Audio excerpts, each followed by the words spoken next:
Yes, good evening mga ating bodyguard. So magbukas tayo ng in-order natin na quick draw bag.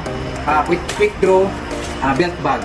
Okay? So galing sa ano ito? Galing ng MTech. So galing ng MTech concealed carry bag. So ang tawag dito ay Black Panther. So hindi pa bukas to, ka-receive ko lang nakarang araw pero hindi ko pa binuksan kasi hindi ko pa dadala sa firing range. So okay, so, subukan natin to sa firing range. Then buksan muna natin to para makita nyo mga ating bodyguard. No? Okay, yan.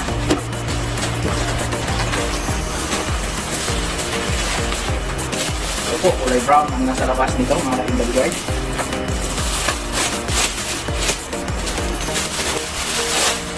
Yun. Yan mga ating bodyguard, kulay brown. Ito po sinasabi ko mga ating bodyguard na bago nila. So hindi na po siya, yan po siya. Yan.